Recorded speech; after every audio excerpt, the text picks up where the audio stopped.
악하는 행위들, 이런 범죄 행위들, 이런 것들을 이제 악이라고 규정을 해서 뭐 육체의 쾌락에서 탈피하자, 아니면 금욕하자, 이런 이제 슬로건에 의해서 선악을 구별하는, 이것이 우리 기독교 윤리에도 그대로 스며들어서 그냥 교회 생활 그러면은 하여튼 뭐 착한 거, 기준이 하나님 어떤 분이신 줄 알고 그분의 뜻을 추구해 나가는 것, 이것이 선한 삶인 것을 정확하게 규정하지 못하고 인간적인 관계 속에서 형성되어진 윤리, 도덕에 의해서 이렇게 생활하려고 하는 이런 그 잘못된 기독교의 신앙생활. 그러다 보니까 이제 그 칼빈의 그 체계도 역시 이분법적인 그 인과관계에 의해서 하나님, 그 다음에 인간 해서 자꾸 이제 뭔가 보여드려야 되는 내 어떤 행위를 보여드려야 하는 이런 쪽으로 이제 자꾸 그 신앙생활의 패턴들이 흐르게 되는 거죠. 그러다 보니까 늘 항상 이슈가 되는 거, 뭐 하여튼 누구든지 교회에서 그 강의의 포인트는, 결론은 전부 행동입니다. 이렇게 살아야 됩니다. 저렇게 살아야 됩니다. 그 이유는 복과 저주. 이렇게 되면 이렇게 되기 때문에 우리는 이렇게 살아야 됩니다. 라고 하는 그런 이제 이론에 의해서 늘 설교라고 하는 것이 주어지고 매듭을 짓게 되어집니다. 그러다 보니까 그 믿음과 행위, 한번 일전에도 한번 그런 말씀을 여기서 드린 기억이 나는데, 믿음과 행위, 그 다음에 아니면 믿음의 행위, 이런 구조들이 전부 다 그런 어떤 그 행위에 대한 강박증, 이게 자꾸 이제 우리들의 어떤 그 두뇌 속에 각인되다 보니까 하여튼 아이고 내가 이렇게 살아갖고 되겠나, 이러다 보면 무슨 일이 생기지 하는 이런 식의 어떤 생각에 의해서 또 교회도 자꾸 그런 쪽으로 조장을 하고, 그러다 보니까는 특별히 이제 그 야고보서 같은 거, 이런 얘기들은 여기 지금 안 나와 있습니다만 2장 17절에 보면은 이와 같이 행함이 없는 믿음은 그 자체가 죽은 것이다. 그러니까 신앙을 점검을 할 때 믿음은 뭐예요? 행위에 의해서 판단된다. 맞습니까? 틀립니까?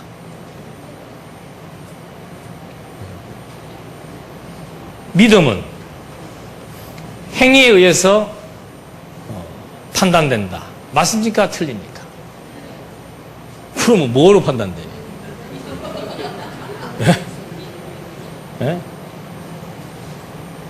야고보서는 행함이 없는 믿음은 뭐라고 그랬어요? 그 믿음이 있으면 뭐가 나타나요? 근데 뭐가 틀려요? 그렇다고 해서 무조건 행위만 나오면 또 뭐예요? 잘못된 것이다. 나는 그럼 뭐 행위하지 않겠다는 거예요? 뭐예요? 믿음만 가지고 있겠다는 거예요? 그러니까 믿음에 의한 행위인데, 그 믿음이 있으면 뭐가 나타나요? 행위가 나타난다. 행위가 안 나타나면은 뭐예요? 죽은 믿음이고. 권사님은 행위에 대해서 자신이 있으신 모양이구만. 산 믿음이에요? 죽은 믿음이에요? 돌아가신 믿음이에요? 살아계신 믿음이에요?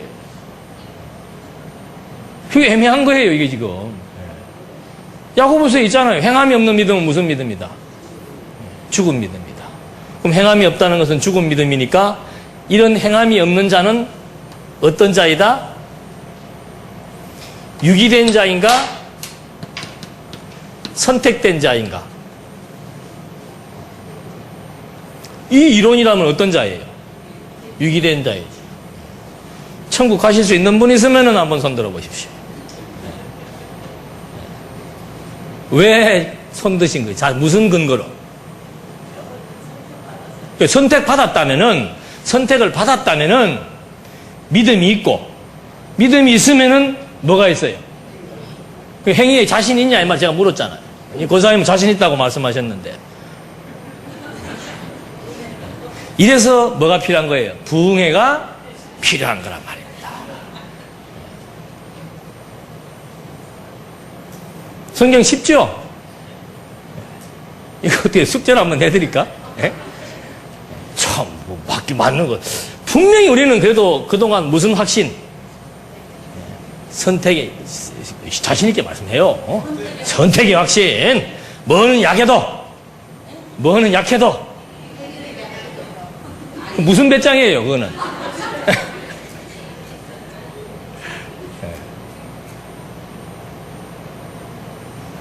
요 야고보서고 로마서는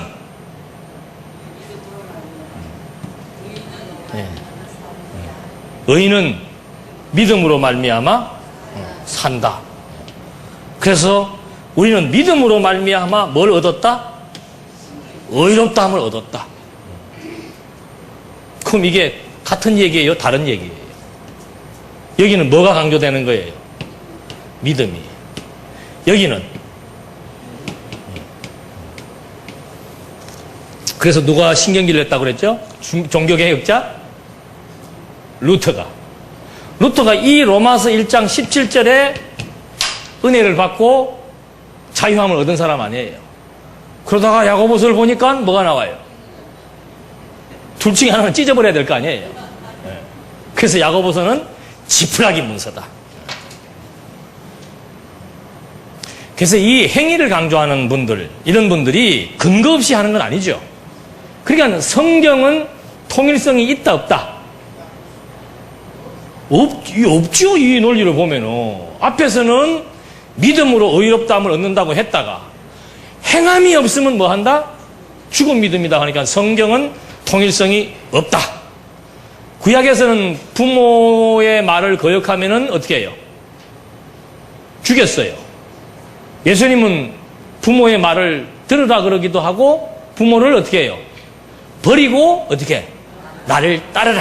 이것도 그 기독교라는 게 부모 버리고 죽기 살기로 교회 와서 사는 거예요? 자식도 버리고 부모도 버리고. 그래서 성경은 뭐가 없다? 앞뒤가 안 맞는다. 그래서 그때 달라요.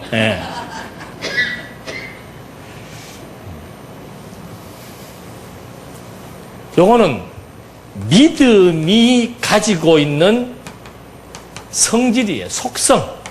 믿음이라고 하는 것은 어떤 속성을 가지고 있는가? 반드시 뭘 나타내는가?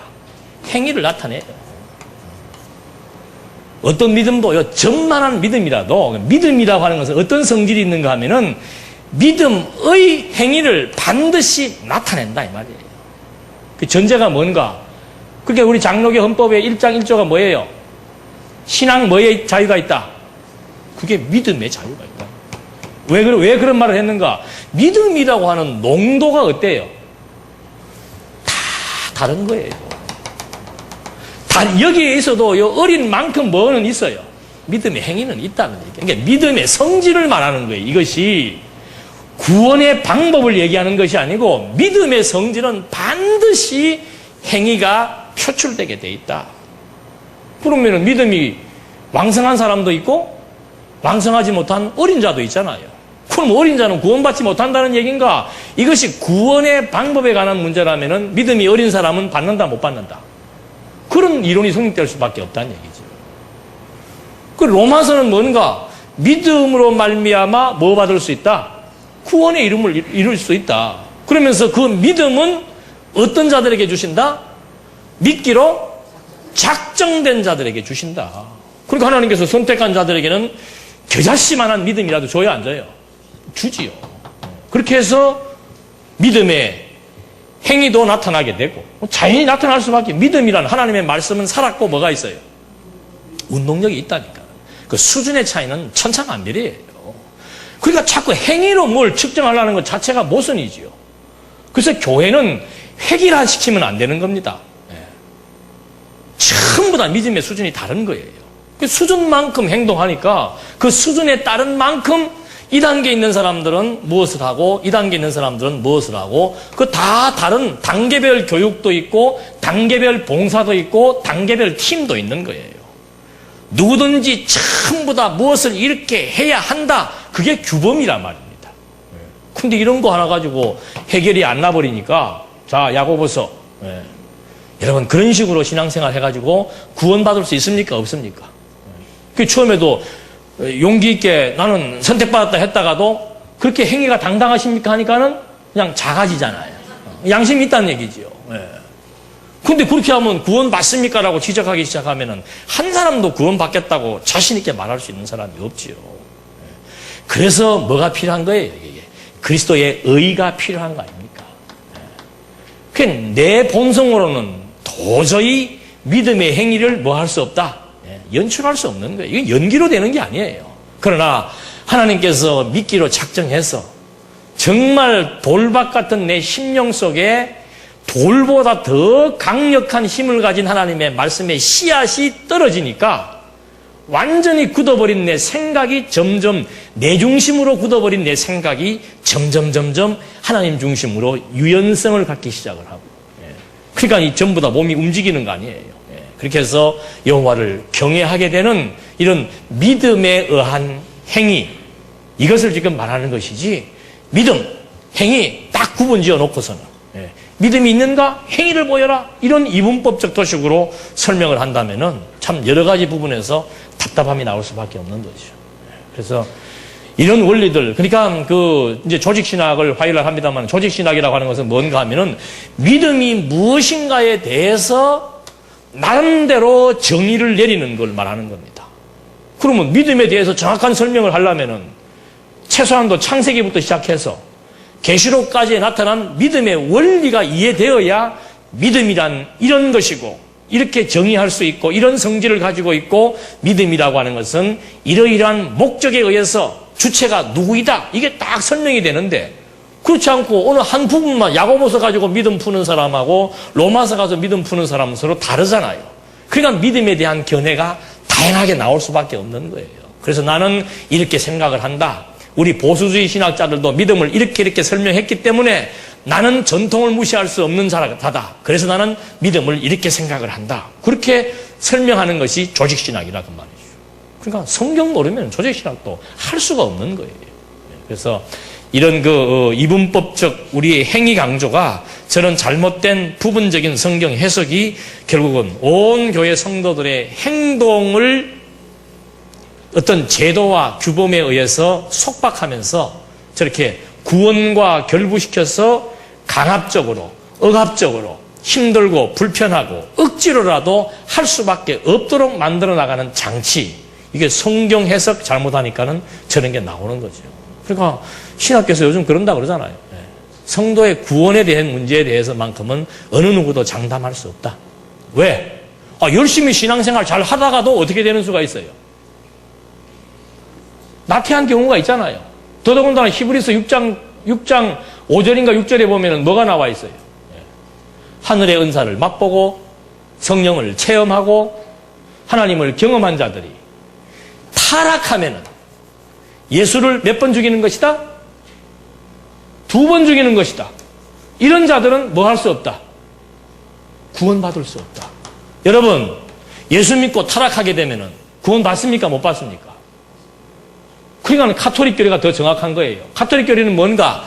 예수 믿기 이전의 죄는 예수께서 뭐 해주는 겁니까? 용서해 주는 거예요. 예수 믿고 난 이후의 죄는 뭐예요? 여러분들이 보상하지 않으면은, 행위로 뭔가 지불하지 않으면은 구원받을 수 없다. 이 부분에서는 여러분들의 몫입니다. 그러니까 뭐 죽기 살기로 잘못하면은 이 말로 해결하는, 기도 해결하는 건 안 돼요. 뭔가 보여야 돼요. 왜? 믿음은 행위니까. 그래서 이 보상 원리에 의해서 사람들을 자꾸 옥조여 오는 거라고 말입니다. 그러나 우리의 행위라고 하는 것은 정말 이거는 깨닫는 만큼 잠언서에 말하는 그대로지요. 깨닫게 되면은 여호와의 신실성을 알고 그분에게 영광을 돌리게 된다는 그 원리. 그래서 교회는 깨달음을 구체적으로 교육해 나가는 교육의 터전인 거예요. 교육의 터전. 그래서 교회 간다 하면은 예배 드린다 한 말의 의미는 뭔가? 정말 하나님에 대해서 공부한다. 그것이지 드리고 올리고 그런 개념은 잘못된 개념이라고 볼 수 있는 거죠. 그래서 이런 그 이분법적, 하여튼 이게 나누는 거. 인간의 구조는 하여튼 나누는 걸 좋아하게 돼. 이게 서양 학문입니다. 서양 학문은 전부 분리하는 거고, 분석하는 거고, 쪼개는 거잖아요. 그나마 동양은 뭐예요? 원으로 시작해서, 물론 안에서 이렇게 태국으로 나눴지만은, 그래도 이 원이라고 하는 것 같고, 두 개의 원리, 두 개가 이렇게 하나로 움직여 나간다는 이 사상을 갖고 있지만, 서양 철학은 전부 분석 철학이에요. 다 쪼개서 나누는 거예요. 의학만 하더라도 서양 철학은 기침하면은 어디 가요? 폐 나쁘니까 폐만 갖고 뒤집격을 보잖아요. 동양은 뭐예요? 맥진을 해서 폐를 아프게 나쁘게 했던 다른 장기의 근원을 찾아가지고 근원부터 치료를 해야 돼요. 폐약 안 써요, 처음부터. 근원적인 것을 치료를 해서 약을 쓰는데, 서양 의학은 뭐 의학도 그렇고 철학도 그렇고 일반 학문들 모든 것들이 분석이에요. 그러니까 이거 나누는 거는 그냥 마주 쉽게 잘 나눠버리지. 그런 사고 구조가 익어 있는 우리에게 하나라고 하는, 이 하나의 체계라고 하는 거, 이게 들어와서 이런 것들을 다 하나의 원리에서 종합적으로 이해하고 해석한다는 거. 성경신학 아니고는 없죠.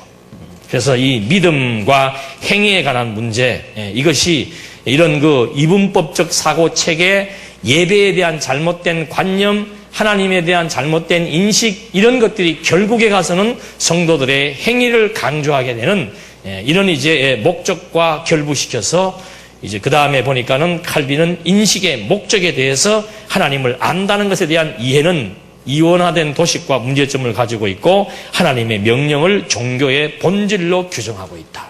그러니까 왜 하나님을 우리가 이렇게 열심히 하나님을 향해서 경건 생활을 해야 되는가? 종교의 본질은 뭔가? 하나님의 명령에 뭐 하는 거예요? 순종하는 거. 이게 종교라고 얘기하는 겁니다. 그래서 절대 종교, 주관 종교. 주관은 나죠. 인간이에요. 절대자는 하나님. 그래서 종교는 절대 종교. 그건 하나님의 명령이다. 그러니까 성경에 하나님이 명령한 거 있어요, 없어요? 얼마나 많아요. 이렇게 해라, 저렇게 해라, 이렇게 해라. 전부 하나님의 명령이잖아요. 그러니까 그 하나님의 명령에 뭐 하는 것? 순종하며 사는 것. 그것이 경건생활이다. 그러니까 벌써 경건생활 그러면은 무슨 이미지가 들어오는 거예요? 경건생활 그러면은. 우리가 가지고 있는 경건생활과 이런 도식에 의한 경건생활, 도덕적 경건생활. 도덕적 경건생활의 표본이 뭡니까? 엊그저께 돌아가신 분이 뭘 강조한 거예요? 제자들에게 남긴 말 중에 마지막 말이 뭔지 아세요? 청빈하게 살아라. 유서가 공개됐더만요. 그 유서의 핵심은 뭔가? 청빈하게 살아라. 그게 경건이에요. 청빈하게 살아라. 기독교에서 말하는, 성경이 말하는 경건은 뭡니까? 여호와 어떤 분이신 줄 알고 그분의 뜻을 분별하며 살아가는 것이 그게 경건이에요. 윤리, 도덕적인 청빈이나 윤리, 도덕적인 남 무슨 어떻게 해서 도와주는 거 이런 차원이 경건이 아니란 말입니다. 그러니까 그 야고보서에서도 그 뒤에 보면 그런 것들이 계속해서 나오더라고. 그런 문구들이. 행함이 없는 믿음은 죽은 믿음인데, 그 예를 들어서 사람이 믿음이 있노라 하고 행함이 없으면 무슨 이익이 있으리요? 그 믿음이 능히 자기를 구원하겠느냐? 행함이 없다면 그 믿음이 자기를 구원하겠느냐? 만일 형제나 자매가 헐벗고 일용할 양식이 없는데 너희 중에 누구든지 그에게 이르되 평안히 가라, 더욱게 하라, 배부르게 하라 하며 그 몸에 쓸 것을 주지 아니하면 뭐가 없어요? 무슨 이익이 있으리요? 이와 같이 행함이 없는 믿음은 그 자체가 죽은 것이다. 그러니까 죽지 않은 믿음은 뭐예요? 가난한 사람이 있으면 뭐 해주는 거예요? 야고보서에 그대로 나와 있잖아요. 꾸고자 하는 자에게 뭐 하지 말라. 여러분에게 믿음이 있습니까? 이것도 또 잘 걸려 들어가는 문제예요. 지금 여러분에게 믿음이 있습니까? 그렇다면 나에게 돈 꾸러 왔다 그러면 어떻게 해줘야 돼요? 저는 옛날에 그거 한 20몇 년 전에 기독교 방송 들으면서 그 사회자가 고은아 영화 배우인데 그때 뭐예요? 그 대담하는 그 프로 있었단 말입니다. 저 높은 곳을 향하여인가? 그거 할 때. 그 목사님하고 둘이 나와서 얘기하면서 마침 그 문구를 얘기하더라고요. 꾸고자 하는 자에게 거절하면 안 되죠, 우리 기독교는. 그래서 전화를 한번 할까 말까 해서 100만 원만 좀 보내달라고. 안 빌려주면 뭐예요? 그 믿음은 구원에 이룰 수 없는 믿음이라고 성경이 말하고 있단 말이죠. 답답해요. 이런 얘기를 지금 우리 산하에 있는 목사님들도 해석을 이렇게 하는 분들이 있다는 거예요. 여러분, 뭐 말씀운동, 뭐 믿음 좋다? 지금 가난해서 망한 사람이 지금 돈 빌리는데 그거 안 빌려준다? 그게 믿음이에요? 그거 믿음이에요? 그럼 어떻게 해야 되나? 빌려줘야 되나? 안 빌려줘야 되나? 알아서 생각하십시다. 이거. 오늘 저녁에 빌려줄까 말까?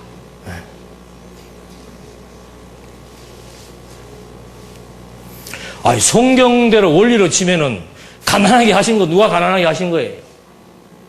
이스라엘 민족들을 바벨론에 포로시키는데 주변 나라들이 이거 구해내겠다고 해서 구해질 수 있습니까? 없습니까? 안 돼요. 여유가 있어서 주시려면 주시는 걸로 끝내는 것입니다. 그거 뭐 고민하고 갈등하면서 그렇지 내가 믿음이 있는데 믿음이 있으면 갈등할 것도 없어요. 또 그런 믿음이 있을 수도 있고 없을 수도 그런 거에 대한 관심이 있을 수도 있고 없을 수도 그것이 믿음의 표준이 아니란 말입니다. 이건 예를 들어서 한 말이에요. 근데 그것이 마치 믿음의 표준인 양 망한 사람 도와주지 않으면 그것은 불신이다. 그런 등식으로 연결시켜가지고 빌려달라는데 안 빌려주는 그것이 무슨 말씀 운동이고 그것이 무슨 믿음이냐?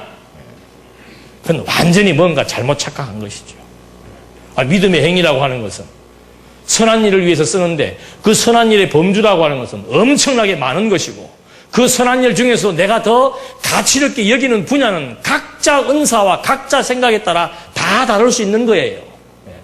어떤 분은 청소하는 일을 선한 일을 위해서 열심히 청소하는 것을 즐겁게 하실 수 있고 어떤 분은 건축하는데 건축하는 것 자체를 즐겁게 할 수도 있고 그 일을 봉사하는 것도 건축행위 그것도 선한 일일 수 있고 밥하는 것도 선한 행위일 수도 있고 그 중에 한 가지로 또 어려운 사람이 부탁했을 때 도와주는 것도 선한 행위일 수 있는 것이지 그거 하나를 놓고 하면은 선한 행위고 안 하면은 그것은 믿음이 없는 것이다. 그건 완전히 잘못된 판단이라 그 말이죠. 우리 교회도 그렇잖아요 지금. 열심히 연보하시는 분도 선한 일이고 열심히 망치 두드리는 분도 선한 일이고 부엌에서 밥 하시는 분도 선한 일이고 아무것도 안 하고 먹는 일은 어떻게 되나? 즐겁게 먹고 마시면 되지 뭐. 또 힘 비추겠다 다른 일에 할 수도 있잖아요. 그러니까 그거 지금 그 한순간 판단해가지고 믿음이 있다 없다 좋다 나쁘다 그래서 뭐 하지 마라 그런 거예요.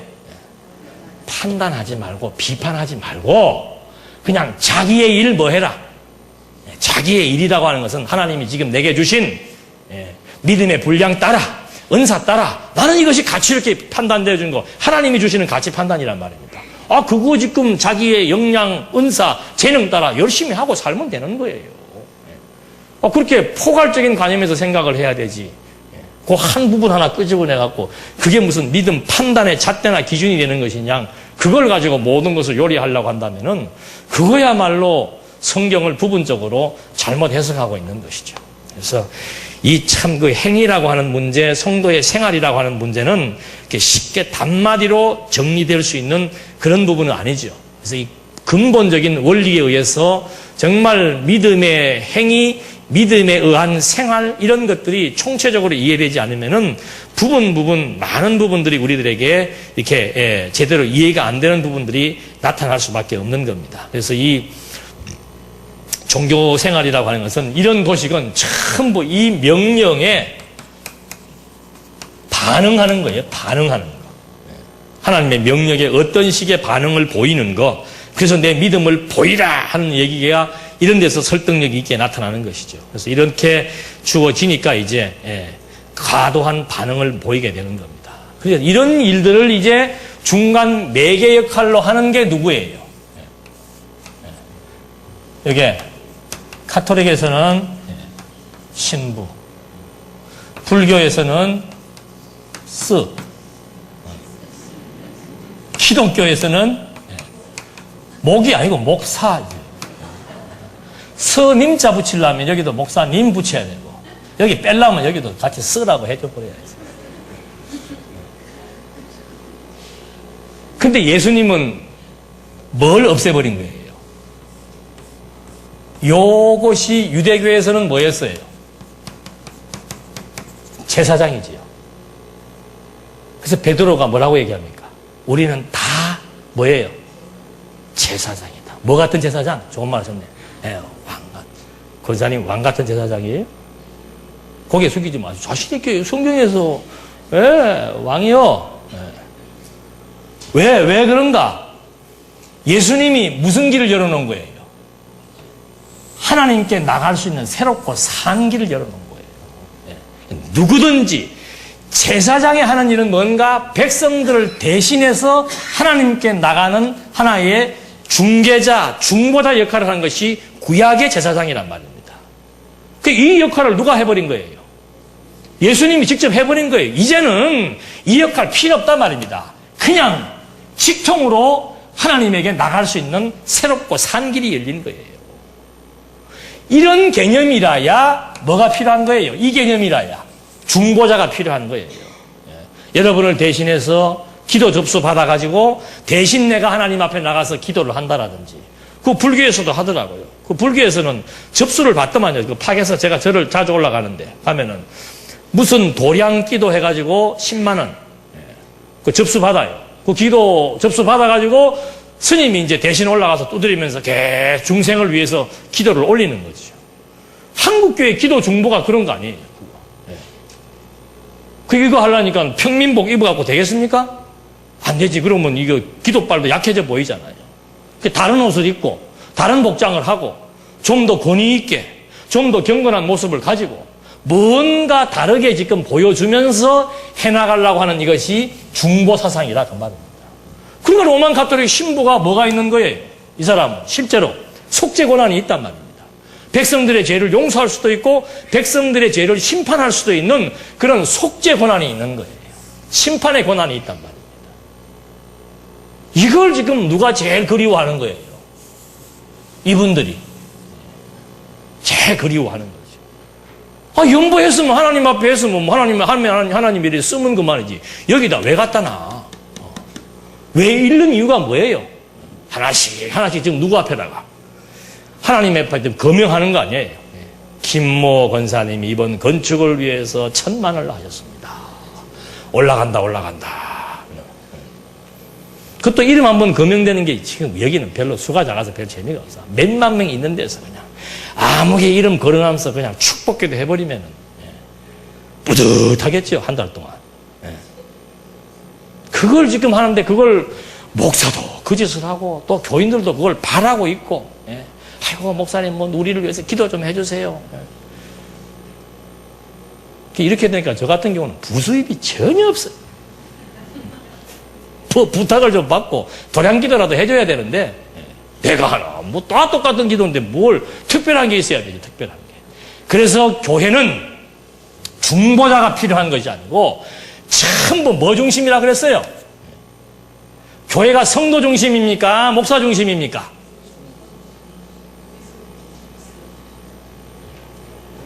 앞에서 성도 중심 하니까 요건 좀 뭐가 아닌 것 같고, 목사 중심은 분명히 아니고 그리스도 중심인데 실제 일은 뭐예요? 중보자에 의해서 일이 되고 조직이 되는 게 아니고 전부 뭐예요? 이게 수평적이라고 그러잖아요. 은사 중심이에요. 그냥 가르치는 일을 하니까 가르치는 거 하는 거고, 다스리는 은사 있으니까 다스리는 거 하는 거고, 그게 중보 역할이, 장로님이 여러분들을 중보 역할을 해서 뭘 하시는 게 아니잖아요. 장로님은 그냥 장로님 일 하시는 거예요. 권사님은 권사님 일 하시는 것이고, 목사는 목사 일 하는 것뿐, 그 일을 하는 것뿐이지, 어느 한 사람이 중간 자리에 서가지고 백성들을 대신해서 해나가는 이런 방식들, 이거는 예수님이 초도부터 뭐 한 거예요? 파괴시켜버린 거예요. 이제는 나에 의해서 누구든지 다 하나님 앞에 나갈 수 있는 새롭고 산 길을 열어놓았다. 건물 파괴해버렸지요. 중보자 의식 다 파괴시켜버렸지요. 예배의식 전부 파괴해버렸습니다. 날 정한 거, 주일을 국정 공휴일로 정한 것도 4세기의 콘스탄티누스의 황제가 정한 날이에요. 작은 것 같지만은 이게 전부 다 이교도 사상을 가진 사람들에 의해서 만들어진 이런 제도들을 한국교회가 그대로 답습을 해오면서, 저는 진짜 개인적으로 이거 싫어요. 이거 뭐 묵도하고 뭐 찬송 뭐 따로 부르고 뭐 또 해서 뭐예요 이거 외우는 거. 사도신경 외우고 그 시간이 얼마나 아까워요. 기도하고 싶으면 혼자들 하면 되지. 매일 뭐 이거저거 다 하고 이런 의식들 초대교회 때 그거 있어요 없어요? 예수님은 그거 했어요 안 했어요? 군중들 모아놓고 자 기도합시다 뭐 하고 또 뭐 대신 또 누구 뭐 기도 받을 사람 있으면 정해서 같이 통성으로 기도하고 뭐 그런 거 없잖아요. 그냥 배고프면 뭐 하고 식사하고 식사하시면서도 또 누가 물으면 어떻게 해요? 답해주고 새가 한 마리 날아가면 어떻게 해요? 공중에 새 봐라 다 같이 새 보고 그저께 보니까 여기 화요일 날 와 그 우리 곽경도 선생님 보니까 막 여기다 하얀 스크린 놔두고 막 멋지더만. 그게 예배예요. 교육이에요. 교육. 새 보듯이 뭐 본 거예요. 그때는 그런 거 없으니까 새나 풀 보고 얘기했지만 요즘은 그림이 있으니까 과학 장비에 의해 가지고 다 보면서 하나하나 공부해 들어가고.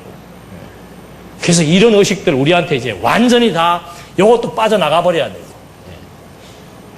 주일 날하고 한 날에 대한 거룩 개념. 그것도 완전히 빠져버려야 돼요. 대예배, 소예배. 대예배, 소예배 알지요? 주일 오전 예배 때는 이거 다 닫고 설교만 해야 되고, 오후 예배 때는 또 칠판 들어도 괜찮고, 주일 예배는 여기서 하고 수요일 예배는 또 어디서 해요? 겸손한 목사님들은 밑에서 한다니까. 왜? 수요 예배는 무슨 예배니까? 소예배고, 소소예배고. 그런 개념들, 날에 대한 개념들. 그러니까 바울이 이 날을 저 날보다 어떻게 하지 마라. 낮게 여기지 마라. 일주일 내내 다 무슨 날이에요? 영적 예배 드리는 날이에요. 일주일 내내. 그 영적 예배는 뭐라고 그랬어요? 하나님의 뜻을 분별하는 거 아니에요. 그 우리는 자꾸 예배 그러면 요렇게 딱 자리 지정된 장소에 나와 앉아서 이렇게 자세 잡고 뭐 하는 이걸 자꾸 예배의식으로. 이것도 물론 예배의 한 요소가 되고 예배의 한 부분이 되지만 진짜 포괄적으로 누워서도 하나님에 대한 뜻을 분별하면 그것이 예배이고 언제 어디서나 장소나 어떤 시간이나 어떤 사람이나 이런 데 구애반이 없이 이게 우리 기독교의 예배 문화란 말입니다. 초대교회 때 그렇게 했고요. 그래서 아마 이제 하나 새롭게 이제 우리 장안중앙교회를 중심으로 해서 이제 여러 가지 많은 부분들은 개혁이 됐죠. 뭐 장소, 이거 뭐 성전이라고 하는 사람 한 사람도 없잖아요. 장소 문제, 예배에 대한 차등의 문제, 뭐 중보자의 역할에 대한 문제, 뭐 전혀 아무 그거 없잖아요. 이제 한 가지 더 중요한 부분은 이제 교육에 대한 문제.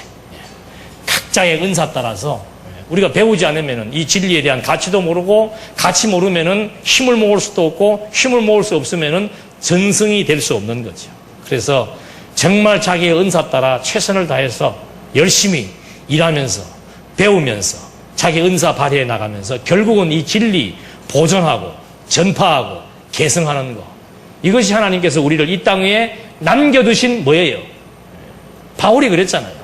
내가 사는 것은 죽는 것이 훨씬 좋지만 사는 것은 한 가지 목적이에요. 이 진리의 말씀 전승하는 것, 이 진리의 말씀 갈구하는 영혼들에게 가르치는 것, 그것이 내 삶의 이유와 목적이며 의미이다. 우리도 똑같습니다. 하나님이 우리 여기에 왜 살게 했는가?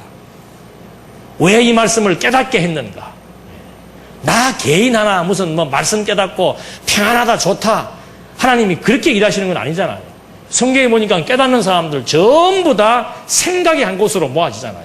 깨닫는 만큼 생각은 하나씩 모아질 수밖에 없습니다. 그 일념, 하나의 목표, 그거를 향해서 함께, 혼자 각자 개인이 아니고 함께, 그래서 진리와 함께 해서 그 진리를 위하여 각자의 은사 따라 열심히 그 일을 위해서 즐겁게 먹고 마시며 살아갈 수 있는 것. 우리 정년이 없는 게 얼마나 좋아요. 정년이 없는 게. 죽는 그 순간까지 할 수 있는 일이 있잖아요. 그거 행운이란 말입니다. 행운. 남녀노소를 불문하고. 그래서 이런 그 교육의 중요성, 교육에 대한 내용 하나 잘못 이해되니까 이렇게 많은 잘못된 부분들이 발생하는 것을 함께 지금 보고 있습니다.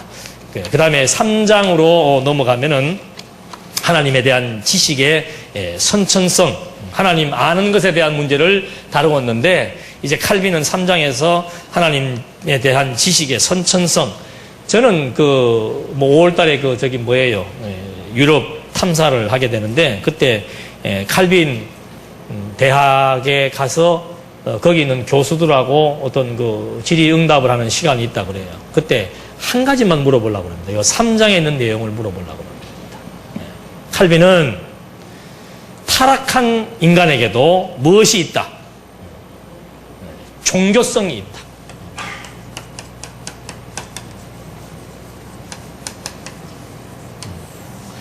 종교에 대한 씨앗, 하나님을 알만한 그런 씨앗은 남아있다. 그 얘기를 지금 칼빈이 하는 겁니다. 그렇다면은 성경에는 타락이라고 하는 것은 뭐예요? 죽을 뻔했다, 기절했다, 아니면 반만 죽었다가 아니고 뭐예요? 완전히 죽은 거예요. 사망한 거예요. 그러면 아담이 타락으로 말미암아 사망했다라고 하는 것은 무슨 사망을 의미하는 겁니까? 영적 사망을 의미하는 겁니다. 영적 기능이 완전히 마비돼 버린 거예요. 그러니까 아담이 타락하면서부터 이제 하나님과의 관계가 어떻게 되는 거예요? 단절되는 거죠. 하나님의 선한 뜻 같이 좋아해야 되고 하나님의 악한 것 같이 싫어해야 되는데 그 기능이 이제 완전히 마비돼 가지고 인간이 뭐가 된 거예요? 선악의 주체가 돼 버린 거예요. 내가 좋은 거 좋은 것이고 내가 싫은 거 싫은 것이지 하나님이 좋고 싫은 건 나하고 아무 상관없다.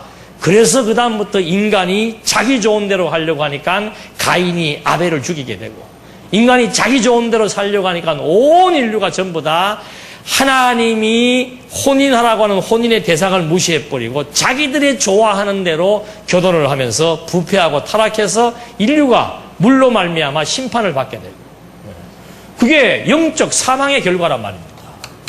그래서 로마서에서 사도 바울은 인간이 영적으로 사망함으로 말미암아 완전히 섬겨야 될 경외의 대상인 하나님을 뭐하지 못하고 섬기지 못하고 전부 금수와 버러지와 우상의 피조물 형상들을 섬기게 되는 결과가 나타났다.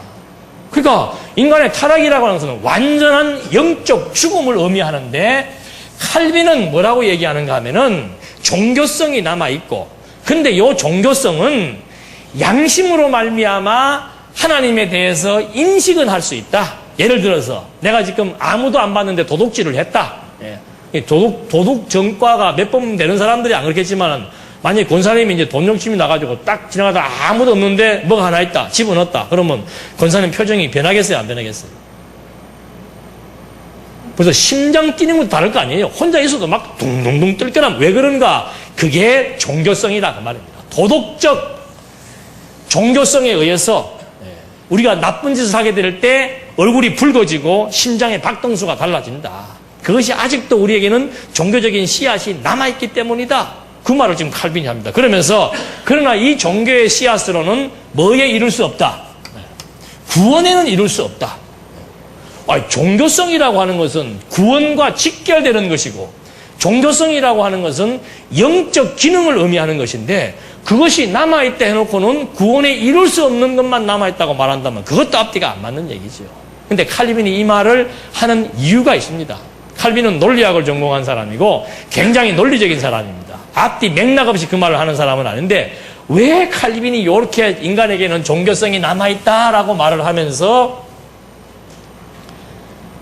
타락한 아담에게 종교성이 남아 있었기 때문에 아담은 자기의 무엇으로? 자유의지의 선택에 의해서 하나님을 불신하는 그런 결과가 발생되었다. 그러므로 말미암아 인간은 뭐 할 수 없다? 죄에 대한 책임을 뭐 할 수 없다? 면할 수 없다. 이 말을 결론적으로 칼빈은 하고 싶어서 저는 종교성에 대한 것, 종교의 씨앗이라고 얘기해서 어느 정도의 사고력이 있는, 선악을 구별하는, 도덕적 선악을 구별하는 그런 사고력이 있다고 칼빈은 지금 말하고 있는 겁니다.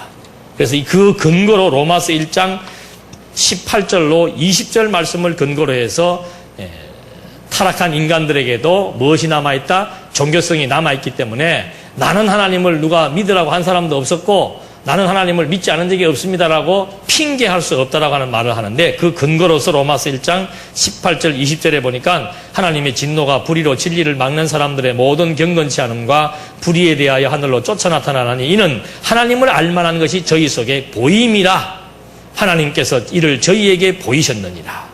창세로부터 그의 보이지 아니하는 것들 곧 그의 영원하신 능력과 신성이 그 만드신 만물에 분명히 보여 알게 되나니 그러므로 저희가 핑계치 못할지니라. 성경에 있잖아요. 하나님을 알만한 능력이 있습니까? 없습니까? 그러니까 이 말을 이렇게 하는 거예요. 근데 로마서에 나오는 이 말은 칼빈이 지금 말하는 것처럼 타락한 인간에게도 종교성이 잔존해 있기 때문에 불신의 책임은 인간이 져야 한다, 이 말을 지금 하기 위한 근거로 주어지는 것이 아니지요. 이건 지금 하나님께서 타락하기 이전에 상태를 지금 설명하는 겁니다. 여러분들 그 성경 개론 구조 보면 이제 타락 전의 상태, 타락한 상태가 로마서 1장, 2장을 설명할 때 하나씩 구체화되게 설명이 되고 있습니다. 그러니까 타락 이전의 상태에 하나님께서는 만물에게 뭘 보여준 거예요? 하나님의 영광을 보여주었고 그 영광을 타락하기 이전에는 무엇이었으니까? 생명체였으니까. 그 피조 만물을 보고 하나님의 능력의 영광을 확인할 수 있었다. 그 말은 하나님을 알만한 것이 저에게 다 보여졌다. 그 말입니다. 그런데 타락으로 말미암아 이 피조물에게 뭐가 덮여버린 거예요?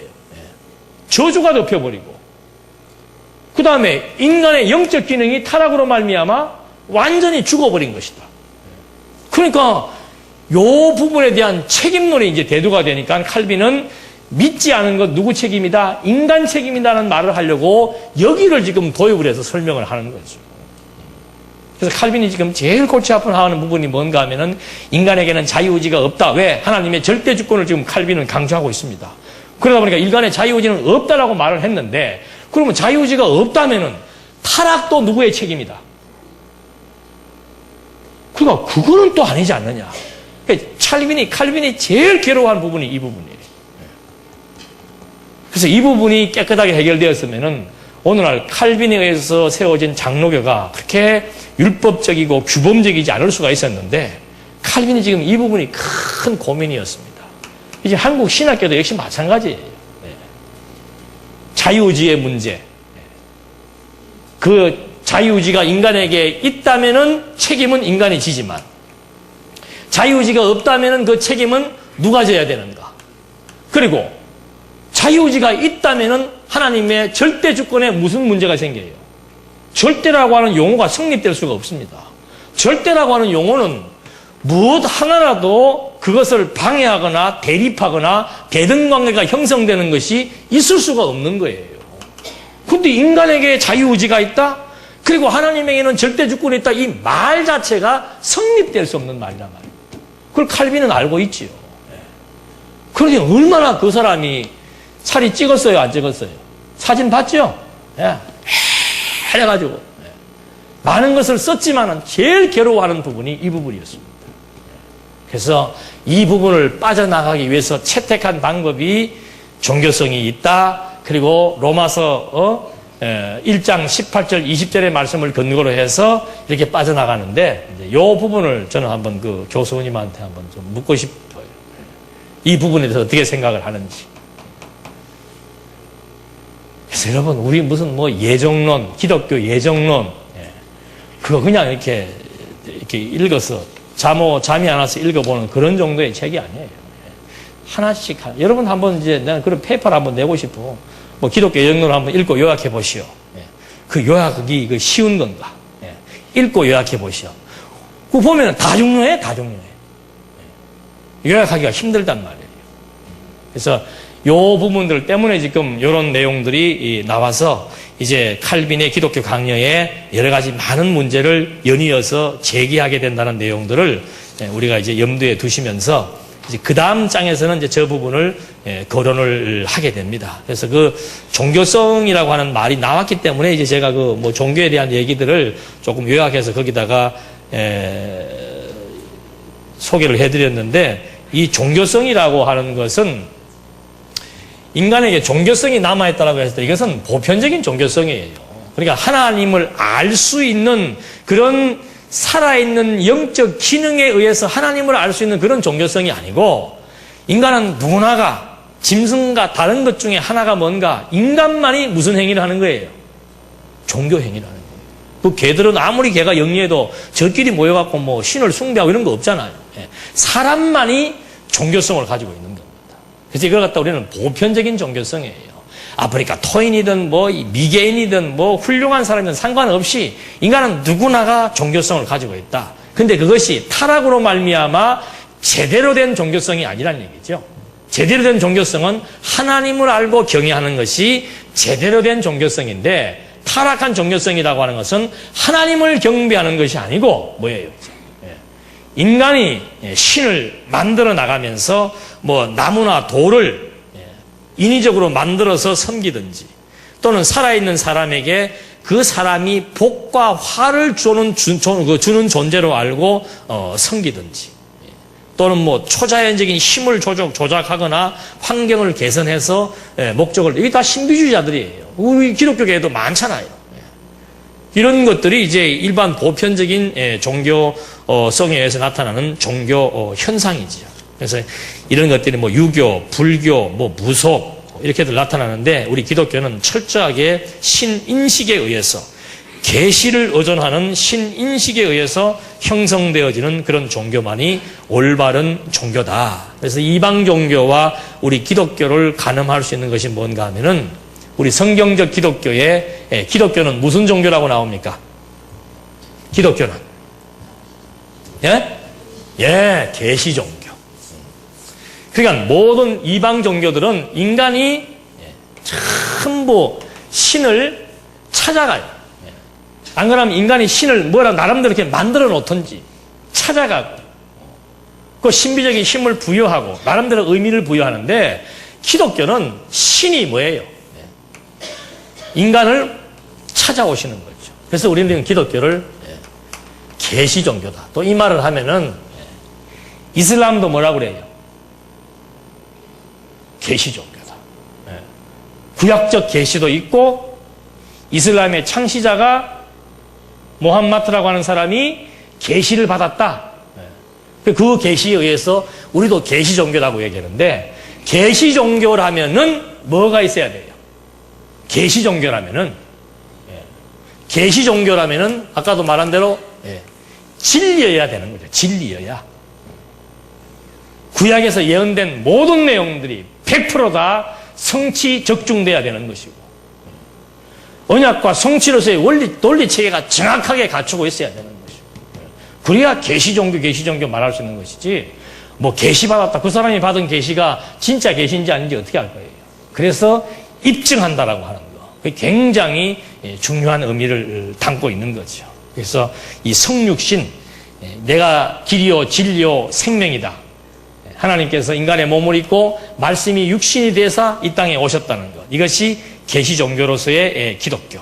그 다음에 아까도 말씀드렸는데, 이방 종교는 전부 여기에 중보자를 둔다. 그 중보자를 세칭 성직자라고 말하는 거예요. 성스러운 직분을 가진 자.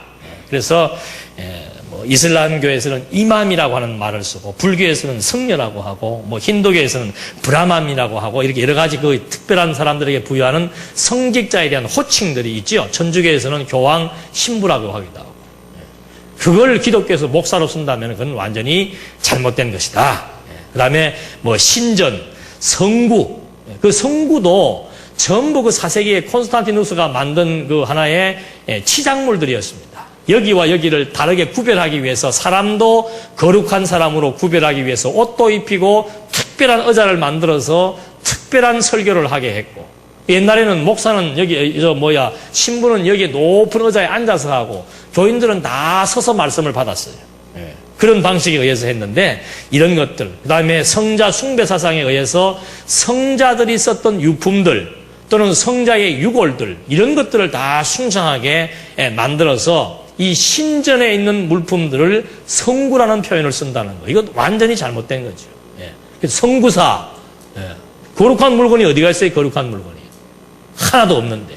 그래서 그런 용어들 이것들이 전부 이방 종교에서 쓰는 겁니다. 그러니까 절에도 딱 들어가면 법당 안에 뭐가 있어요? 불상. 그 불상 그 아무나 닦아요? 못 닦아요? 아무나 못 닦죠. 이 강단 아무나 닦아요? 못 닦아요? 아무나 치마 입고 올라오지도 못해요. 함부로. 그런 성구들, 예식들, 뭐 특별한 절차와 의전들. 그래서 아까도 말씀드린 우리 기독교는 진짜 이거 다 탈피해버려야 돼요. 다 완전하게. 언젠가는 제가 이게 넥타이 매는 거는 진짜 그거밖에 없어요. 예의범절. 저는 개인적으로 넥타이 매는 거 굉장히 싫어합니다. 그래서 언젠가는 우리 교회에서도 한번 이제 시도를 한번 해보려고 하는데 청바지를 입고 티셔츠를 입고 편안하게 강의할 수 있는 그걸 아무렇지도 않게 서로들 받아들이고 그냥 뭐 공부하기 위해서 가르치는 사람도 이게 편안해야 자연스럽게 될 거 아니에요. 다 이렇게 째고 나와가지고 막 이러면 피곤하죠. 뭐 어떤 때는 면도 아까도 불이 나게 면도하고 나왔는데 면도 안 하고 나올 수도 있죠. 뭐 덥수룩하게. 목사님 저를 보고 자꾸 팔공산에서 뭐 수영기루라 그러는데 지금 그렇게 하면 교인 떨어져서 안 돼요. 그런 별것 아닌 것 같지만은 그런데 우리가 물들어 있는 부분들이 많다는 거죠. 그래서 이 종교라고 하는 거 이게 참 잘못 알면은 우리에게 정말 독이 될 수 있는 거 이런 것들을 하나하나 점검을 우리가 해보면서 칼빈이 기독교 강령을 썼을 때 어떤 배경에 썼고 정말 이렇게 여러 가지 제도와 의식과 잘못된 종교 관습을 타파하기 위해서 기독교 강령을 썼는데 그 쓰는 내용 중에서도 교리적으로 또는 제도적으로 아직도 잘못된 부분이 있는 것을 우리가 함께 검토하면서 재점검하는 그런 시간들을 갖도록 하겠습니다. 3장을 짧게 한 이유는 이 3장의 내용이 이제 4장과 5장과 연결이 되기 때문에 계속해서 반복되는 내용이기 때문에 핵심적인 것만 말씀을 드렸습니다. 다음 시간 4장, 5장을 할 테니까 그걸 좀 미리 좀 읽어오셔서 함께 좀 전제를 가지고 이해할 수 있는 그런 시간이 되었으면 하겠습니다. 기도하시겠습니다. 하나님 아버지, 저희들에게 정말 좋은 시간을 주시고 여러 가지 많은 부분에서 새로운 개혁 정신을 갖고 하나님의 말씀을 바르게 배우고 또 여러 가지 많은 신학적 지식들을 통해서 바르게 판단하고 분별해 나가면서 정말 성경 신학적 올바른 진리를 구축해 나갈 수 있도록 우리 모두에게 지혜와 총명을 허락해 주시옵소서. 끊임없이 말씀에 대한 열망과 또 말씀에 대한 갈구함을 갖게 해주시사 우리 이 생명 다하는 그 순간까지 진리와 함께 웃고 울며 함께 할 수 있도록 인도해 주시옵소서. 예수님의 이름으로 기도드립니다. 아멘.